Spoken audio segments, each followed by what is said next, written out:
Hey travelers, are you ready for another magical adventure? Let's go.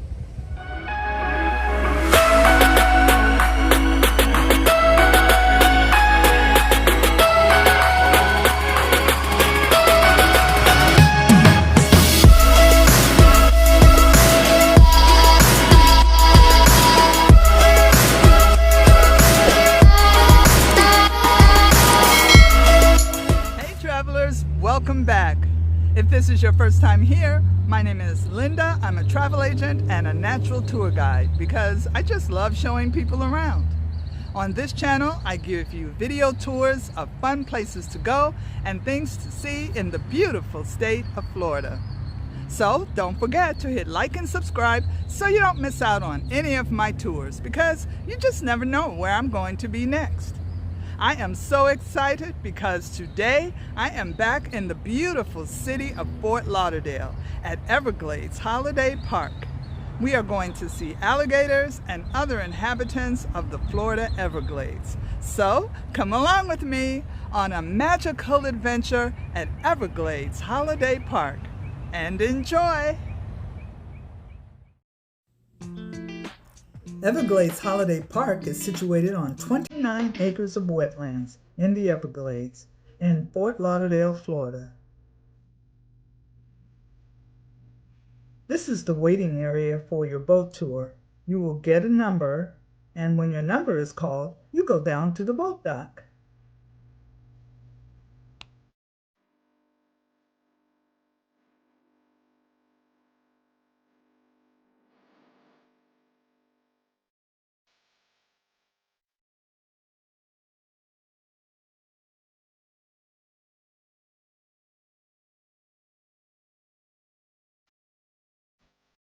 These are some of the birds found in the Everglades area.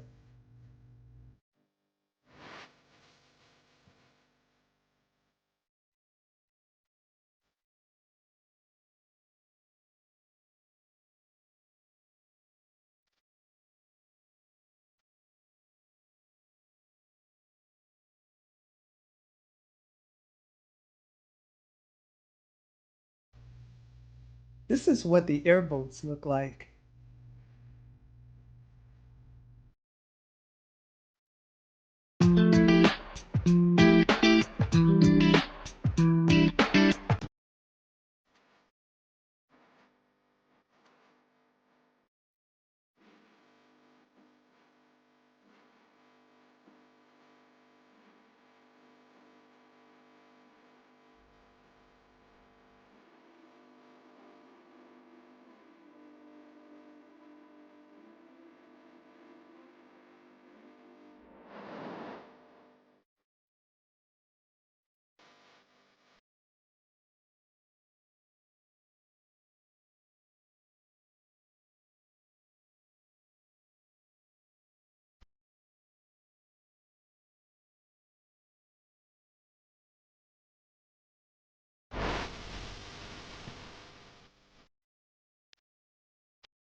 Over this rickety old fence.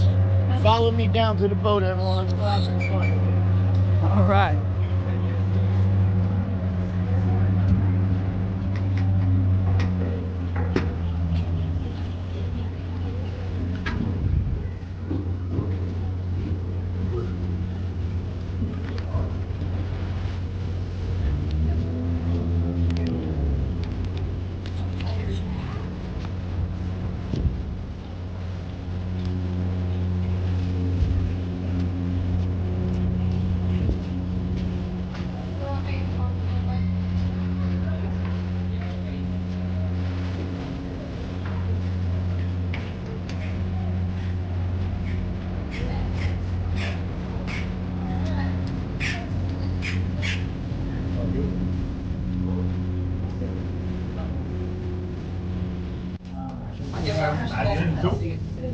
Where the other boats were borrowed. Ja, die is met zo'n battery. I don't think so. I think so. Hey Billy, smile.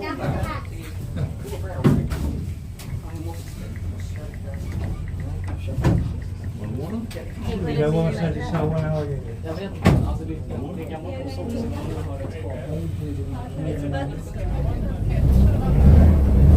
How long is it drive?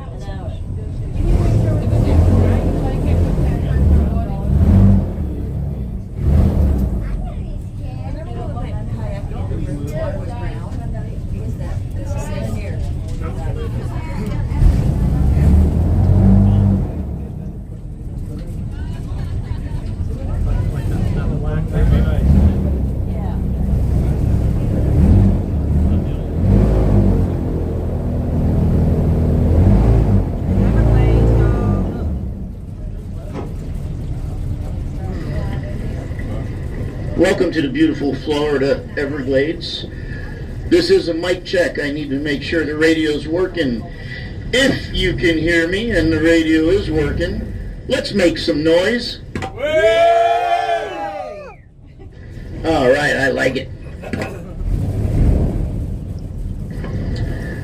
The first section of our tour today is called Speed Trail Number 1. This is my favorite part of the whole tour.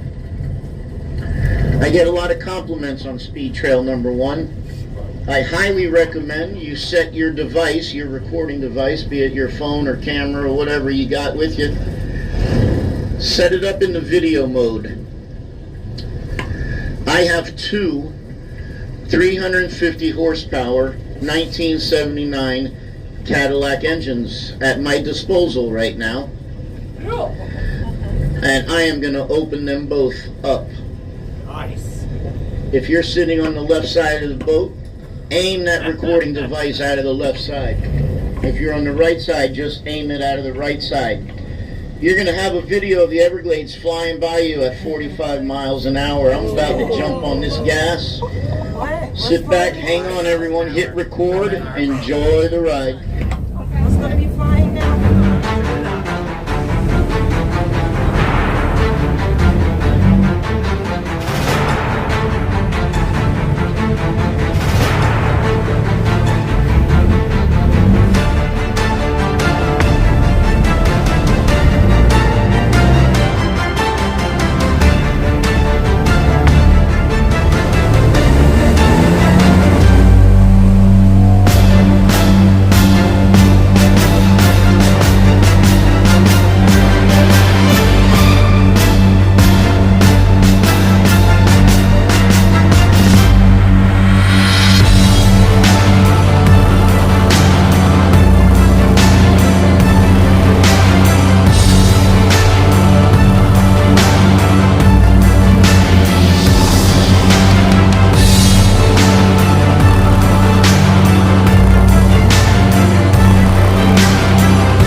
Well, that was speed trail number 1, everybody. I hope you enjoyed it as much as I do.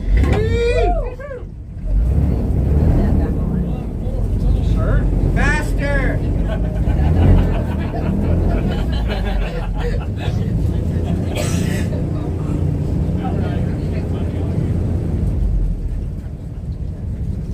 If you're sitting over on the right side of the boat, as we poke the nose out here in the center of this canal, I'd like to ask you to go ahead and take a picture right down the center of the canal. Then I'm going to spin the boat around for you folks over here on the left side. We're going to talk a little bit about this picture in a few minutes. Go ahead, right side, take a picture right down the center of the canal.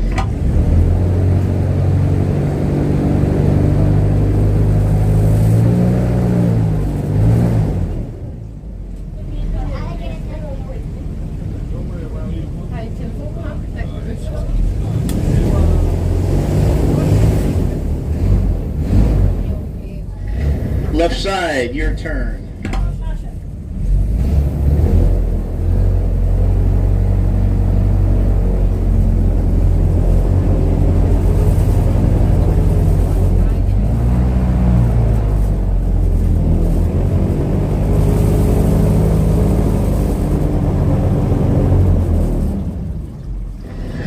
When the Seminole Indians used to live out here, they did not call this beautiful place the Everglades.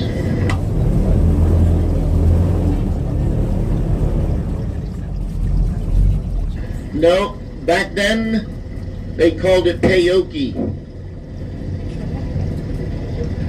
Peyote translates into the endless river of grass.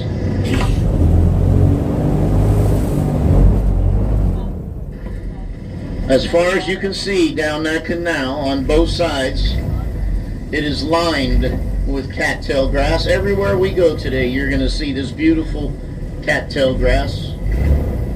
I imagine that's why they called it the endless river of grass.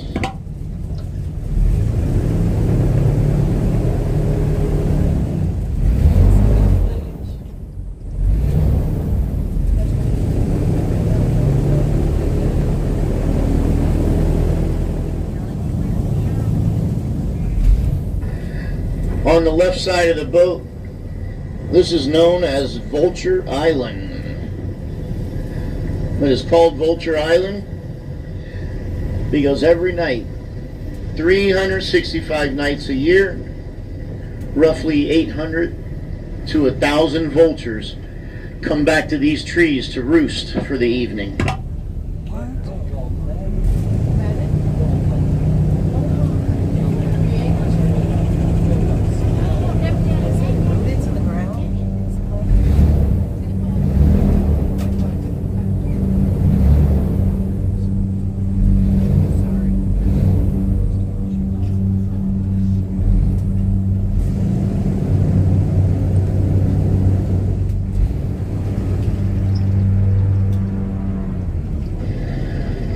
I'm trying to get us a good angle or a good view of some of these vultures, but they're playing hide and seek with us today. Now worldwide there are dozens and dozens different species of vultures, but here in the Everglades there's only 2 different species. Right back in the middle of the island, up in the top of the trees, that is the example of the North American black vulture. And we also have the turkey vulture. Now it's real easy to tell the 2 different species apart because the turkey vulture has a red head.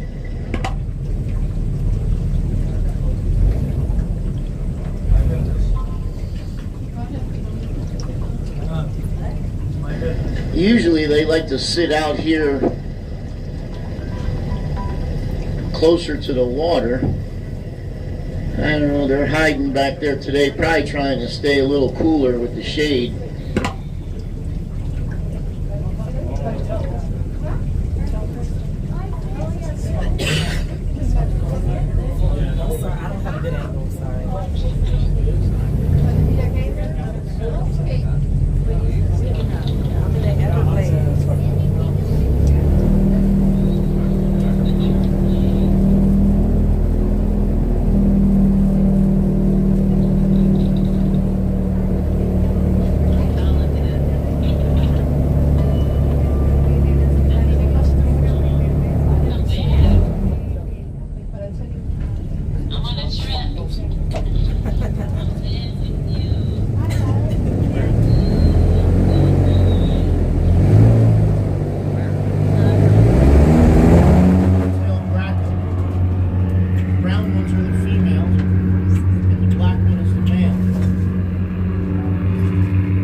they realized that this black worm was living down there inside of these spatter ducts. So they run around on top of these spatter ducts and they turn their head.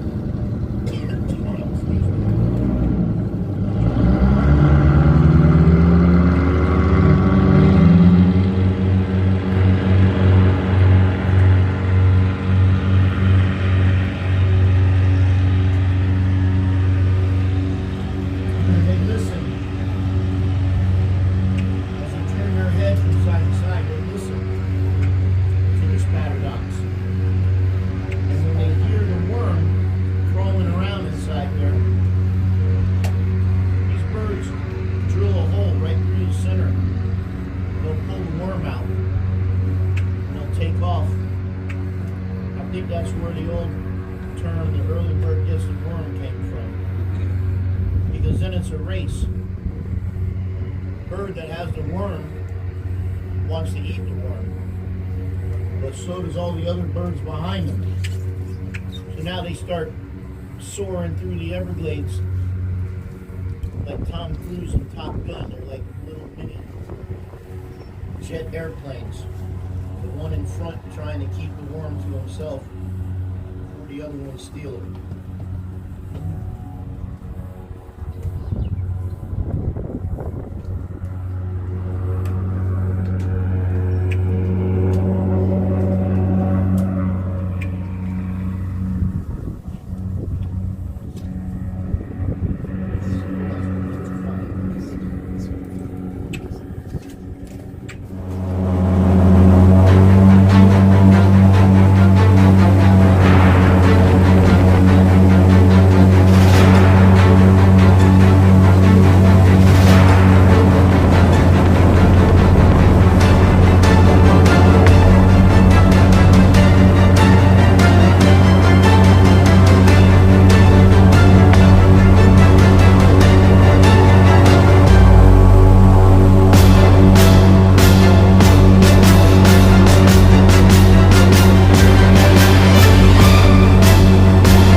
Well, it almost took me the whole tour, but finally, my last ditch effort, there's an alligator on the right side of the boat.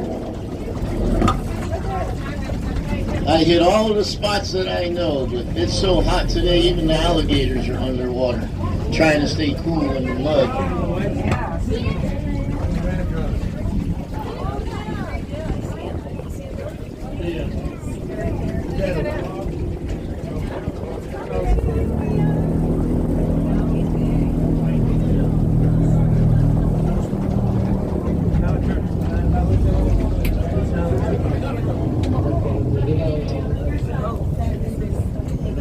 Over here on the left side now.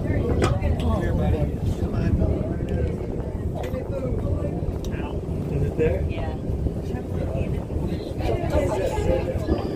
If you measure from the tip of his nose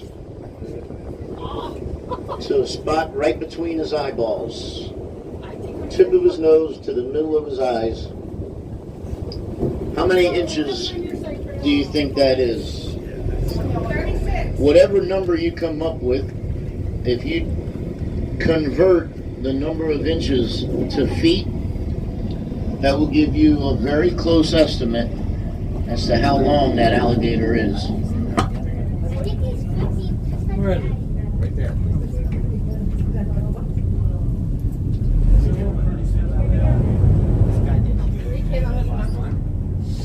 There it is.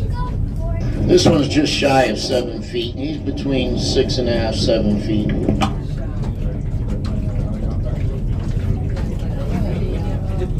Feed him something.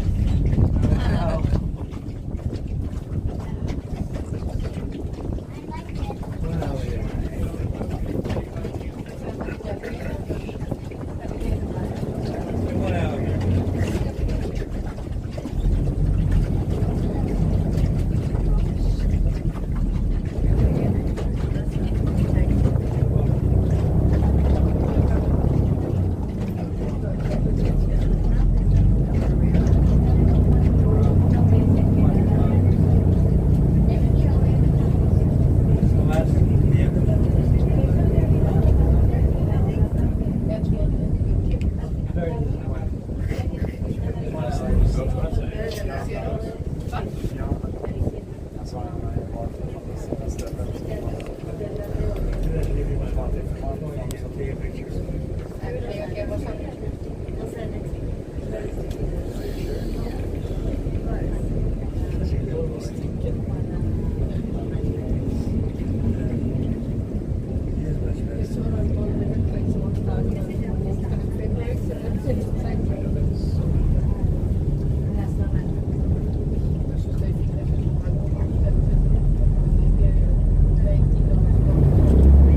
I'll get off the boat first.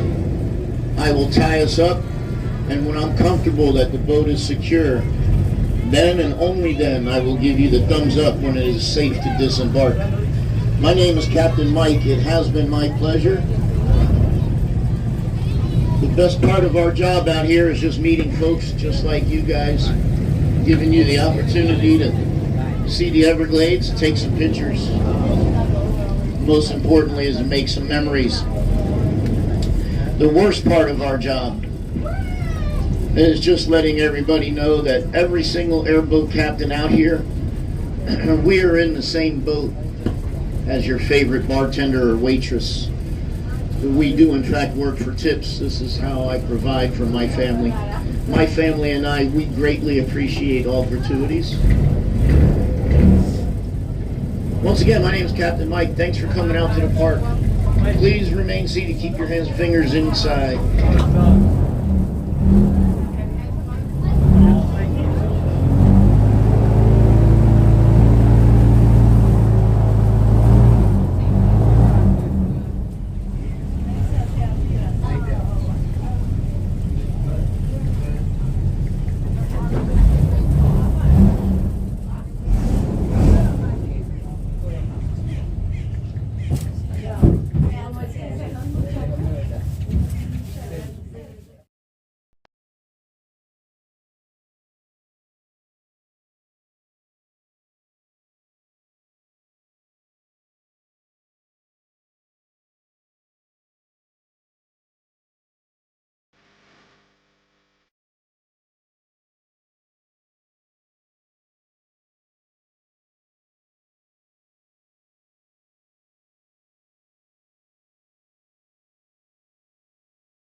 Full alligator. Y'all can do a little bit better than that. How y'all doing? My name is George. I'm here to do your alligator show for today. Now, I do work with every single gator you see in here. Each one of these guys does at least 1 or 2 shows a day, so they all take turns. None of them get stressed or anything like that. Now, our biggest one in here, his name's JJ. He's a whopping 10 feet and 400 pounds. Sadly, I can't take him out for a show because he's like 10 feet and 400 pounds. Like, can't make him do anything. But he's so big, I do want to put him out to you guys, though. So I'm going to try to go in the water and lift up his head so you can get a good look at his size. I know. You're all looking at the water like, ew, it's yellow, it's gator pee. It's not gator pee, it's Gatorade. Best joke in the show, guys. Come on. Alright, let's look at this big boy.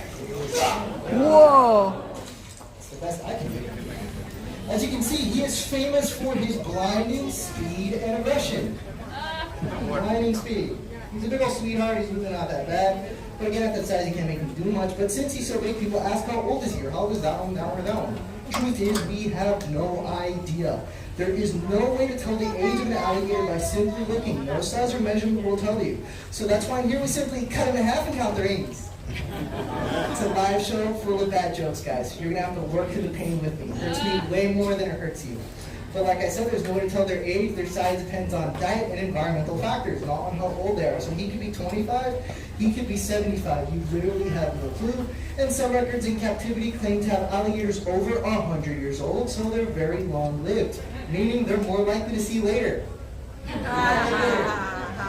And here we mainly feed them raw chicken and other kinds of meat. Out in the wild, they're what you call an opportunistic hunter. They'll eat anything from raccoons, turtles, fish, birds, and of course their favorite, tourists.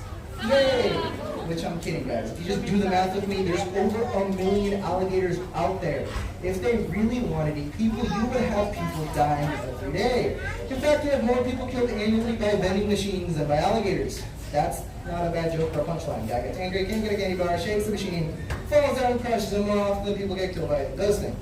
Says everything you need to know about alligator aggressiveness and human intelligence. Speaking of which, I'm going to grab an alligator for you guys. Oh, I know you're looking at my feet like he's not wearing any shoes. What do you think a pair of shoes is going to do against that? Literally nothing. It's not going to plug off a toe. It's going to break off at the next joint when the death rolls. So I'm praying on the fact that if one of them were to grab my feet, my flesh will give way if I were to pull it out. Is that too real? Also, you get foot fungus if you just go in and out of the water all day, so it's gross. Let's see. I'm looking for a specific gator. This guy right here. I'm going to try to do it without getting chunks. So there's a really, really good chance that I won't be able to pick this one up simply because he's out of my weight class, but I'm going to give it a shot anyway, just for the sake of entertainment. Gee. Usually when I pick up a gator that's as big as I am, people clap. Cheers. Give me up there. Alright, please don't run off. Stop. You're so strong. It's like, let me go. You're so annoying. We grab your... I think he's winning. He is. Let's look into... Whoa. Let's look inside of his mouth. There are 80 teeth in there, guys. 40 on the top, 40 on the bottom. Now they can actually break their teeth off, grow them back, and they cycle through several thousand teeth in a lifetime. That comes in handy because of how hard they bite. A large alligator can bite down with an entire ton of force within their mouth. 2,000 pounds per square inch of power. Y'all not looking impressed with that number. That's Think about it, incredible. 2,000 pounds. That's enough power there to snap any bone in your weak, fragile human body and crush your skull like a potato chip. If you're still not impressed, that is because you're all on the wrong side of the glass. Now you know you can bite down so hard, you can keep his mouth shut with your bare hands, and I'm about to demonstrate. All that power is for closing, very little for opening. So if you're ever about to be tapped by a gator, simply turn around, grab the jaws, you'll do great. Yeah. You're gonna want to run for your life, guys. We do have all of these alligators in here for a reason, though. We're actually an alligator rescue, and these are all considered to be rescued nuisance gators. Now, a nuisance gator is one that shows up in a backyard, swimming pool, he ate Fluffy, stuff like that, right? Once when an alligator eats somebody's dog, the state of Florida will send out an alligator trapper to capture and kill the gator. Unless that dog was a Pomeranian, they'll let that one go fine, no one cares. It's really sad though, the state of Florida does kill several thousand nuisance gators a year, which is not their fault. It's usually a nuisance person that causes the problem, and rather than people that feed them. And once you feed him, he learns to associate you with the food. You don't have the food, you are the food. That's the way we feed these guys. So what we do here is we do shows with these nuisance gators instead of killing him and turning him into a pair of boots, which he appreciates, right? Yes, he does. That's why we're an alligator rescue, because literally every gator you see here would have sadly been destroyed if they were not here with us. And we were very fortunate enough to work with one of the only committed non-kill gator trappers around. We work under him and rescue these guys at people's backyards ourselves. One of them was caught at 4 in the morning on someone's front doorstep. Imagine you're up early for work. You open your front door and surprise, my man's on the welcome mat.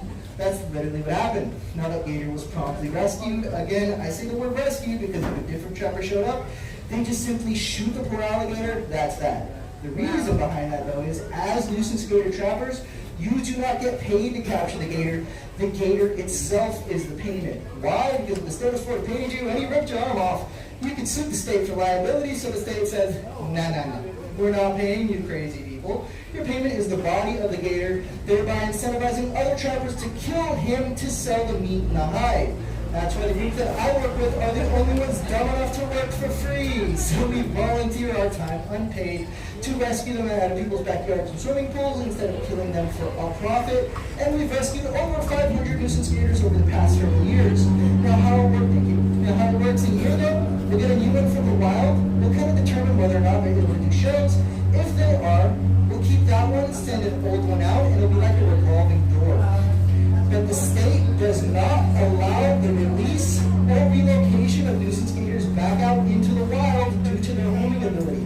What that means, better take this guy, drop him off 100 miles out into the middle of nowhere, give him a couple months, he can wind up in the very same backyard he was caught from. They use the Earth's magnetic field to find their way. That's why they're recognized as such amazing navigators. Navigator. Don't worry, guys, we're getting a couple minutes. Now, alligator wrestling, though, is not like real wrestling. I do not hurt, headlock, or body slam the poor animal. They're actually techniques used by the native tribes of Florida. One of the maneuvers was holding the jaws shut between your chin and your chest, allowing your hands to be free to take out a rope and then tie the jaws shut. Sounds like a horrible, dangerous idea, because it is, so I'm going to show it to you. Makes a cool looking photo, though. I'm going to give you a thumbs out to the side like this. If anything goes horribly wrong, switch your camera from photo to video. So I'm going to ask him to turn this way, and he's not going to turn that way. Or right. Scooch towards the crowd. All right.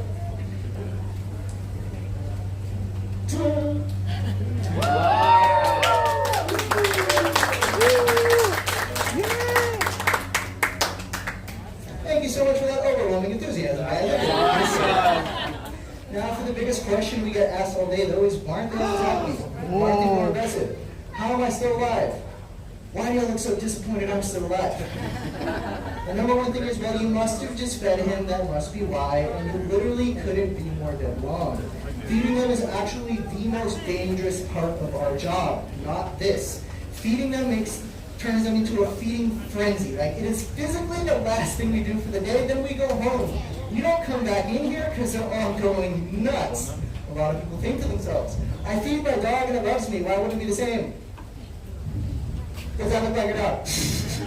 He does not think or act like your dog. He sees you as the food. If you bring food with you, that means you brought a side dish with you. Another one is, well, if you feed him enough, he might get full and not want to bite you, right?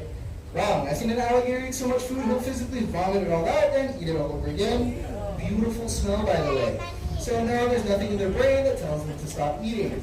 And of course, he must be sedated. That's why you still have your limbs. You can't do that to these animals. They're what you call a conscious breather. They have to physically think about every breath they take. You are an unconscious breather. You're all breathing right now without even thinking about it. So if he's under the influence, he's not breathing properly because he's not thinking properly, and he'll die. So if you ever have to take one to the vet, we're forced to hook them up to an intubation machine that artificially breathes for them. That also means they don't sleep either. They're what you call a unihemispheric sleeper. They shut off one side of their brain throughout the day, and that's their version of rest. When they first come in, from the wild, they don't act like this. He is going to try and kill me with everything that he has because he thinks I'm going to kill him, and he's going to defend himself out of fear. But once they realize we're not going to hurt him and we do an animal-friendly show, they're actually a lot more calm, relaxed. They tolerate a lot of this because he knows I'm not going to hurt him. More importantly, though, they do know that we're the guys that do the show. So if one of them messes with one of us, we make them do the show instead. So that's how you're able to walk around in here and they keep their heads down like, man, don't pick me, don't pick me. Does that make them tame or trustworthy? Absolutely not. If my hand slips, if I were to trip and fall, or if one of them thinks they can creep up on me, they will. It's already happened multiple times already today, from that one over there in the corner, where he's trying to come up and grab me in the leg while I'm not paying attention, when I'm like going up to lift up JJ or just walking around in there. And again, if I'm not quick and I'm not paying attention, he'll rip my leg off, eat it in front of me, and not think twice or feel bad about it because he's an alligator, not a Labrador. There's never a bond. There's never a friendship. He is not my pet. They're just lazy. Now, before I do that, a couple cool things I want to point out about their anatomy actually is right behind their eyes or their ears, they can seal off their ears, their nostrils, and the back of their throat. Although they live underwater, they don't breathe underwater, but they can hold their breath for an amazing 6 hours at a time. And if you see all these black dots around his face, those are called integumentary sensory organs. Each one of those black dots has 10 times the amount of touch your fingertip has. So it allows him to hunt in complete darkness with his eyes closed. All he has to do is just lazily wait at the bottom of the water and wait for a fish to swim by his face, and he'll just turn at it at lightning speed, making it really creepy when you're walking around in there. It's kind of like a bunch of landmines. Now, another thing is that this guy, he can go probably 6 months without eating. They are cold-blooded animals. You are warm-blooded animals. You need to eat all the time to keep your body metabolism up. They just need to lay in the sun. So this guy will literally eat less than a dog in a year. Now, before I do my last trip, though, let me tell you a little bit about myself. So you don't think I'm some crazy nut job, I know how it looks. I'm currently pursuing an environmental studies degree over at MDC, and it's always been a dream of mine to work with animals and, of course, teach people about them. And I really do hope that every single one of you here leave with newfound respect for these awesome and misunderstood creatures. The only downside, though, to working here, it's obviously very dangerous. And due to the danger factor, I am technically not an employee of the park. That way I'm not on their insurance. That way if he does rip off my hand again, I get a SIM card to kick out the door. That is literally the healthcare plan here, guys. Due to liability, I'm an unpaid volunteer doing the show for free. So if you enjoy the show, have fun, learn about gators, like the fact that we rescue and we save these guys, we really appreciate anything that is a little tip jar / hand replacement fun at the end. Now for the not so fun part, guys. Go, try this on your own. I am very calm and comfortable around the animal now because it's safe. I've received proper training and I'm what you call desensitized and mentally unstable. That's my favorite joke. It does take one slip though. You can lose life or limb. I am lucky I have not had a bad accident yet. I've had some very close calls, but I've had some friends that did. One friend got bit in the hand during a show. Gator shook, death rolled, snapped his arm in half. Another one, position I was in earlier where I'm grabbing the bottom jaw like that, came up, grabbed him in the bicep, threw him off of its body, death roll, ripped his bicep muscle off the bone, ate the chunk in his arm, and almost bled out and died. Now, I'm not saying that to be dramatic. I'm not trying to scare you guys. I want you to be afraid of them, but I know I can make it look so easy. People forget that they're powerful apex predators. Never try this or approach them. But the fact of the matter is, they're not out to get you. They're not going to run across the field and just chase you down. But when you feed them, swim their habitat, or try to handle them, that's how people get hurt or killed. If you leave the animal alone, they'll leave you alone. And now for our last trick. The last trick is called the face-off. It's called the face-off because if I mess up, my face comes off. You have to have a dark sense of humor to work here, guys. It's pretty good. So what I'm going to do is I'm going to open the jaws, balance my chin on the edge of the open jaws, and if anything touches inside of his mouth, the jaw slams shut because it's a reflex. Nothing stops the jaws from pushing. That's why we have that reflex there for when it rains. Makes the trick a lot harder. And you see this fat part down here? It looks like he's chubby. That's not fat. That's his jaw muscle. He has maybe 15 pounds, well, 15 to 20 pounds of muscle, both sides, solely for closing his mouth. Big dude like JJ in the water over there can have up to 50. That's how they're able to generate that much force to break every bone in your body. Now, this part is actually pretty dangerous, guys. So that's some motivation before I get my face ripped off on the show. Go. Be careful. I'll try. You can do it. Oh, you're crazy. You are a crazy man. Good He's grief. mad. Ooh.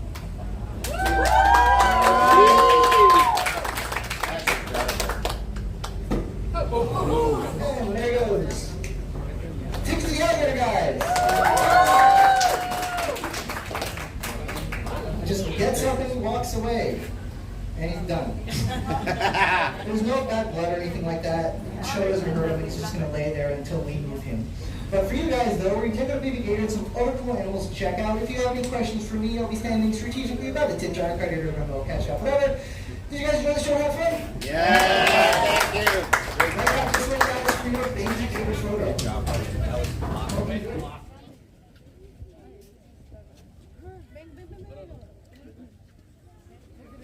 Hey guys, this is a huge alligator right here.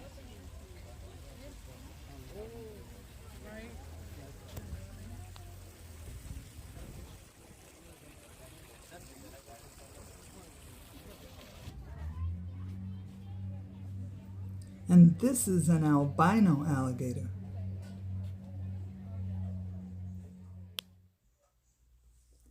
And this is me, shaking off fear to hold a baby alligator for a picture.